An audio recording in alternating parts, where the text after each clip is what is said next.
안녕하세요. 이번 영상에서는 파이썬 언어에 대해서 살펴보겠습니다.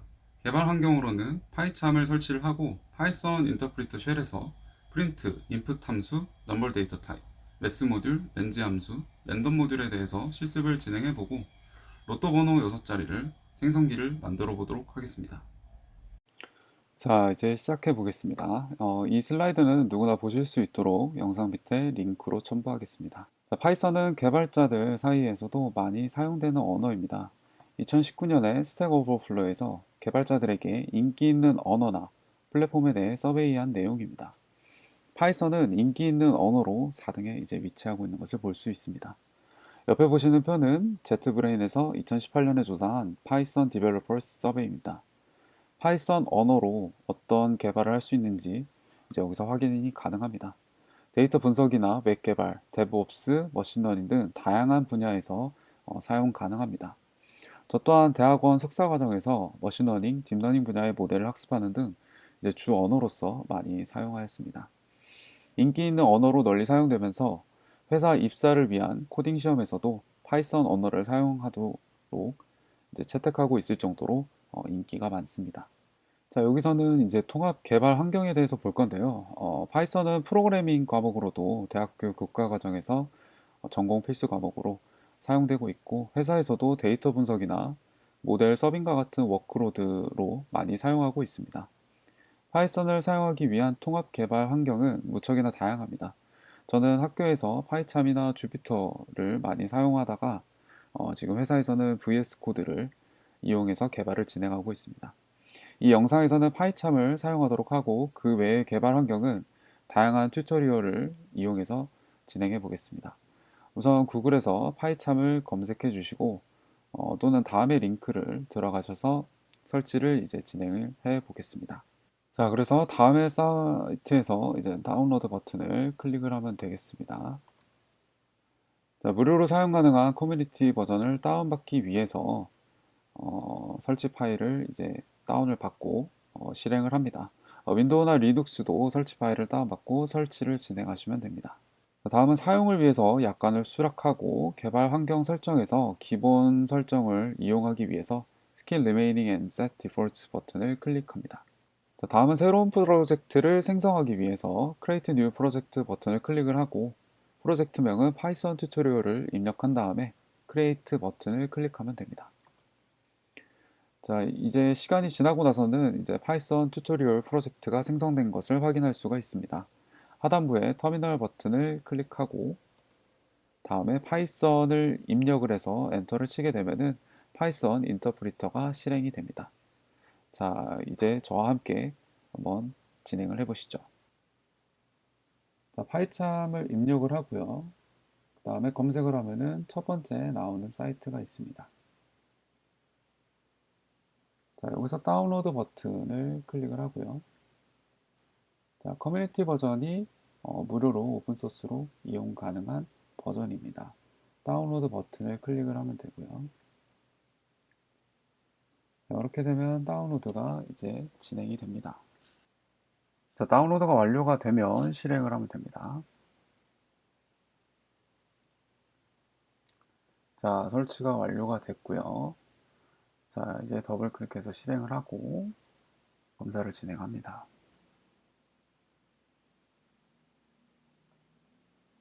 자, 열기 버튼을 클릭을 하고요. 자, 이제 새로운 프로젝트를 생성을 할 겁니다. 자, Create New Project 버튼을 클릭을 합니다. 자, 그리고 이제 프로젝트명을 입력을 하면 됩니다. Python Tutorial 입력을 하고요. 자, 그 다음에 Create 버튼을 클릭하면 됩니다. 자, 이제 컴포넌트 불러오고요. 그 다음에 버추얼 인바이러먼트를 새로 생성을 하고 인덱스를 이제 인덱싱을 시작합니다. 자, 보시면은 다음에 디렉토리가 새로 생성이 된 것을 확인할 수 있습니다. 자, 그 다음 우리는 이제 터미널을 실행을 할 거고요. 자, 여기다가 이제 파이썬 입력을 하면 됩니다. 자, 이제 파이썬 개발 환경이 완료가 되었습니다. PPT로 돌아가서 파이썬 코딩을 이제 진행을 해 보겠습니다.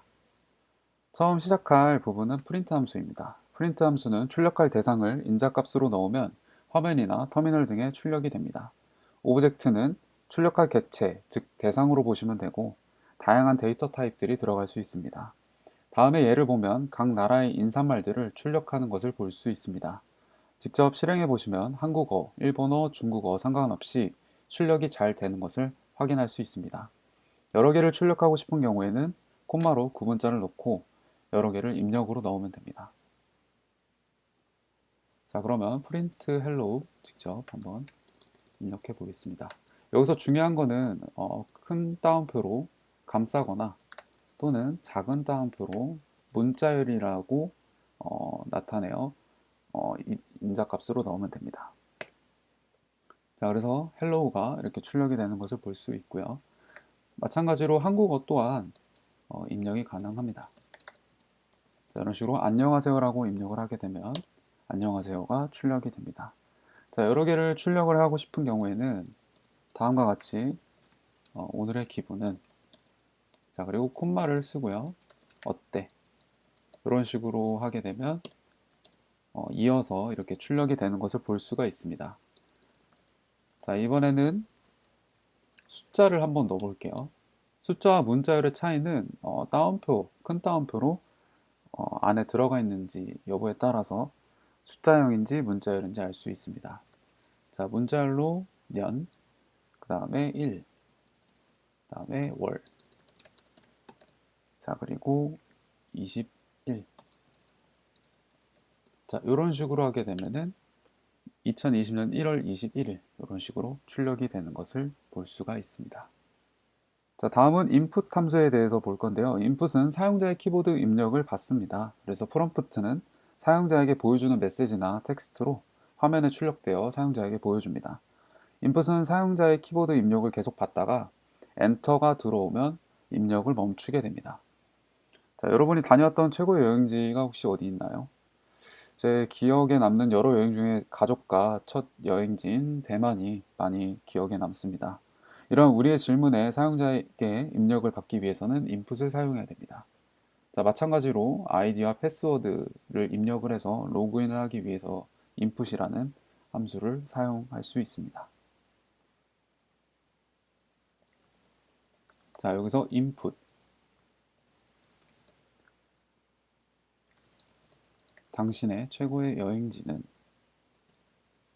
자, 이런 식으로 하고 엔터를 치게 되면 당신의 최고 여행지가 이렇게 메시지와 텍스트가 출력이 되고요. 사용자의 입력을 받게 됩니다.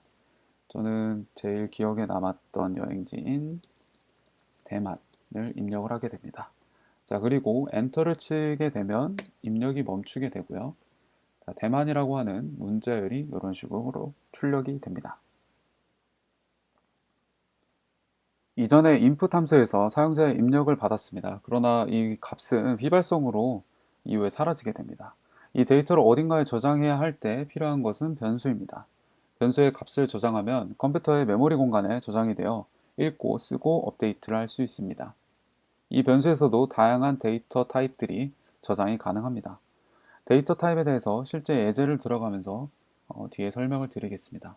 보시는 예에서는 주소라고 하는 어드레스라는 변수에 대한민국 서울특별시 강남구라는 값을 저장을 하게 됩니다. 에듀케이션인 학력에는 컴퓨터공학 석사과정이라는 문자열이 또 저장이 되고요. 그 다음에 키에 해당하는 하이트는 이제 숫자형인 182라는 값이 저장이 됩니다. 자, 그러면 한번 진행을 해볼게요. 어드레스는 대한민국 서울특별시 강남구 입력을 하고, 자, 그 다음에 에듀케이션인 학력에는 컴퓨터공학 석사과정, 자, 그리고 하이트는 182. 자, 이런 식으로 변수의 값이 저장이 되었습니다. 자, 요걸 한번 이제 출력을 한번 해보겠습니다. 저의 집 주소는 어드레스가 되고요. 저의 학력은 에듀케이션이 출력이 될 거고, 자, 입니다. 저의 키는, 그다음에 하이트. 이런 식으로 하면 저의 집 주소는 이런 식으로 쭉 출력이 되는 것을 볼 수 있습니다. 자, 여기서 저의 집 주소가 이사를 가게 돼서 이전이 됐다면 값을 업데이트를 해야겠죠. 서울특별시 이번엔 성북구 쪽으로 이사를 가게 됐다. 자, 이렇게 되고 나서 프린트로 다시 한번 출력을 해봅시다. 자, 이렇게 되면 값이 업데이트가 되었기 때문에 업데이트된 값이 출력이 되는 것을 볼 수가 있습니다. 자, 그래서 강남구에서 성북구로 바뀐 것을 볼 수가 있죠. 자, 이전에 input이라는 함수를 써서 사용자의 키보드 입력을 받았는데요. 자, 그럼 그것을 이제 변수에다 저장을 한번 해보도록 해보겠습니다. 자, height는 input, 당신의 키는, 이런 식으로 입력을 하게 되면 인풋으로 이제 사용자의 키보드 입력을 받게 될 거고요. 키를 입력을 하게 될 겁니다. 자, 그렇게 되면은 height에 저장이 됩니다. 자, height를 한번 출력을 한번 해보면요. 자, 178이라는 값이 저장이 됩니다. 자, 다시 프린트로 전체 입력했던 거를 출력을 해보게 되면 마찬가지로 height가 이번에 178로 값이 저장이 되어 있는 것을 보실 수 있습니다. 데이터 타입 중에 처음에 볼 내용은 숫자형 타입 3가지입니다. 정수형인 인티저의 줄임말 int, 실수형인 floating point number인 float, 복소수인 complex, 총 3가지 타입을 가지고 있습니다. 자, 보시는 예에서는 gate인 비행기 탑승구가 129다 라고 정수형으로 저장이 되어 있고요. weight는 74.5라는 소수점으로 저장이 됩니다. 자, 컴플렉스 넘버 같은 경우에는 복소수인 컴플렉스를 나타내기 위해서 J라고 하는 영문자를 붙이게 됩니다. 숫자형 데이터 타입은 사칙 연산이 가능합니다. 덧셈, 뺄셈, 곱셈, 나눗셈. 자, 그리고 퍼센트인 이 모드라는 변수는 모듈라이저입니다. 자, 그래서 나머지를 나타내게 되고요. 자, 그리고 지금 현재 시간을 구하기 위해서는 분을 60으로 나누게 되는데 이때 필요한 것은 몫입니다. 자, 그래서 소수점으로 떨어지는 값이 아닌 몫을 나타내기 위해서는 요 나눗셈의 기호를 오퍼레이터를 2번 쓰게 되면 됩니다. 자, 그 다음에 제곱을 나타내기 위해서는 multiplying 곱셈을 2번 쓰게 되면 곱셈이 됩니다. 자, 그래서 squared라는 변수는 2의 10승으로 1024라는 값이 저장이 됩니다. 여기다 gate라는 변수에다가 129라는 정수형을 넣어 봅시다. 자, 여기서 타입을 보고 싶다고 할 때는 타입이라는 함수를 사용하면 됩니다. 여기 안에 변수인 gate를 넣게 되면 int라고 출력이 됩니다.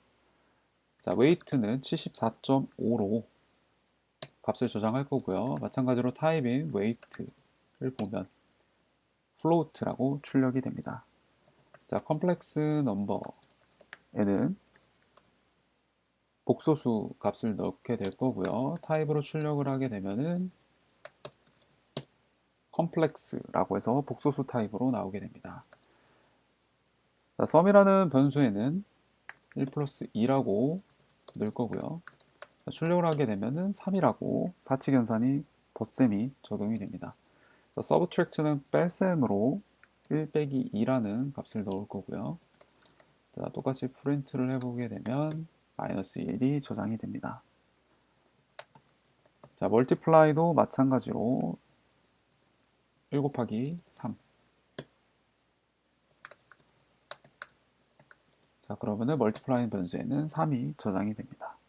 자, 다음으로 나눗셈을 진행할 건데요. divide라고 하는 변수에다가 1 나누기 3이라고 저장을 하게 되면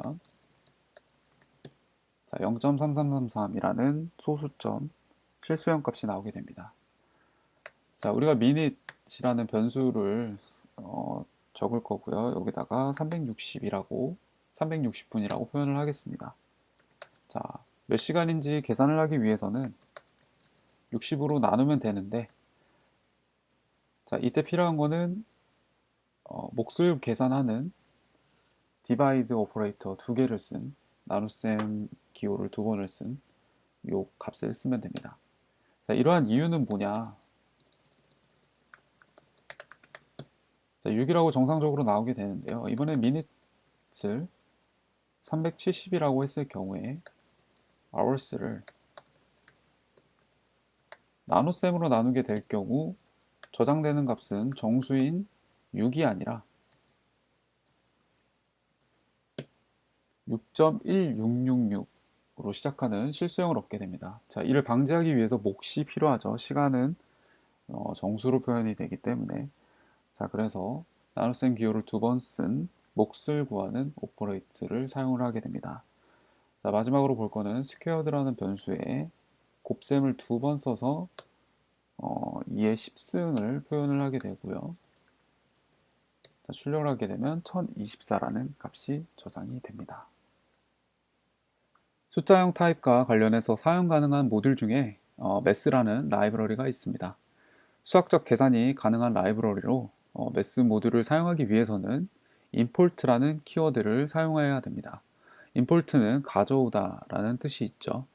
자, 그래서 import mass라고 하게 되면 매스 모듈을 가져오게 됩니다. 자, 그래서 여기서 보시는 예에서는 mass.ceil이라고 하면 반올림 된 값을 가져올 수 있고요. mass.gcd라고 하면 최대 공약수 값을 가져오게 됩니다. mass.log는 로그 값, mass.cos인 코사인, 삼각함수의 코사인 값을 가져오게 되고요. mass.py는 원주율인 값을 가져오게 됩니다. 자, 우선 import mass라고 하게 될 거고요. mass.ceil에 아까 weight가 74.5였는데요. 74.5라고 이렇게 값을 넣게 되면 반올림된 값인 75가 출력이 됩니다. 자, 그리고 최대 공약수인 10과 12의 최대 공약수를 구해보면, 자, 그리고 매스 로그에 99인 값을 출력하게 되면 4.59라고 값이 나오게 되고요. 매스점 코사인에 90도라고 90이라고 값을 넣게 되면 마이너스 0.448 값이 나오게 됩니다. 자, 그 다음에 파이 원주율을 출력해보고 싶다고 하면 mass.py로 3.1415로 시작되는 값을 얻게 됩니다. 자, 다음은 range에 대해서 한번 보겠습니다. range 함수는 시작값과 종료값까지 그 구간의 범위의 숫자들을 반환하게 됩니다. 자, 그래서 처음으로 들어가는 start는 시작값으로 디폴트가 0으로 들어가게 되고요. 자, end는 종료값, 그 다음 step은 증가하는 값으로 기본값이 1입니다. 자, 이를 통해서 start와 end 사이에 스텝으로 증가하는 그 구간의 범위를 뽑게 되고요. 이때 인자가 하나만 들어가게 되면 end로 들어가게 되고요. 인자 값이 두 개면 start와 end, 자, 세 개의 값이 들어가면 차례대로 start, end 스텝이 들어가게 됩니다. 자, range 10이면 0부터 10보다 작은 그 미만인 9까지 출력이 만들어지게 되고요. 자, 2와 5가 들어가게 되면 2로 시작해서 5보다 작은 4까지 그 구간이 만들어지게 됩니다. 자, 그럼 예제로 한번 진행을 한번 해보겠습니다. 레인지 10부터 해보겠습니다. 레인지 10이라고 하면은 0으로 시작해서 9까지의 구간을 만들게 되는데요. 자, 우리가 원하는 바를 좀 보기 위해서 리스트라고 하는 그 배열을 만들어주는 함수를 한번 사용을 해보겠습니다. 자, 그래서 리스트 안에다가 레인지 10인 구간에 그 배열을 한번 만들어 보게 되면 0부터 9까지 이제 값이 나오게 되고요. 자, 이번에는 2,5로 놓게 되면 2부터 4의 값이 나오게 됩니다. 자, 그리고 1,10 그 다음에 2 이렇게 하면 1부터 2씩 증가하는 9까지 나오게 되고요. 자, 그 다음에 1부터 마이너스 4, 그 다음에 마이너스 1로 증분하게 되면 마이너스 3까지 이렇게 출력이 되는 것을 보실 수 있습니다. 랜덤 모듈은 랜덤 값을 생성할 수 있습니다. 랜덤 모듈을 사용하기 위해서는 import 랜덤을 해야 되고요. 자, 랜덤의 랜드 인트에 1,10 10이라고 했을 때 랜드 인트는 랜덤한 정수값을 만들어줍니다. 자, 그래서 1 이상 10 이하인 그 사이 범위에 있는 랜덤한 값을 가져오게 됩니다. 자, 유니폼은 랜덤한 소수값을 만드는 함수입니다. 자, 그래서 마이너스 1 이상 1 이하인 랜덤한 소수값을 만들 수 있습니다. 자, 그래서 import 랜덤으로 랜덤 보드를 가져오게 될 거고요. 랜덤에 랜드 인트 1,10이라고 하게 되면은 3이라고 해서 1 이상 10 이하인 값 범위 중에서 랜덤한 3을 가져오게 됩니다. 자, 다시 한번 실행을 해보게 되면 이번엔 6 이런 식으로 랜덤하게 값을 가져오게 됩니다. 자, 그 다음에 랜덤에 유니폼 마이너스 1, 그 다음에 1. 자, 이렇게 되면 마이너스 1 이상 1 이하의 범위에서 소수점 값을 가지고 오게 됩니다. 자, 이런 식으로 출력이 되죠. 자, 그래서 우리는 이전에 배운 렌즈와 랜덤을 이용해서 로또 복권 번호 생성기를 만들어 볼까 합니다.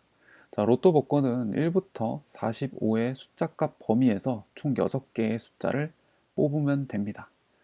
자, 그러면 다음과 같은 간단한 코드로 그 사이에 있는 6개의 숫자 값을 뽑을 수가 있게 되는데요. 자, 보시면 우선 렌즈가 1,46입니다. 즉 1부터 45까지 범위의 값을 출력을 하게 되고요. 값을 그 구간을 만들 수 있게 되고 그 중에서 샘플링이라고 하죠. 값을 추출을 할 건데 원하는 값인 6개의 값을 가지고 오게 됩니다. 그래서 다음의 코드를 한번 실행을 한번 해보겠습니다.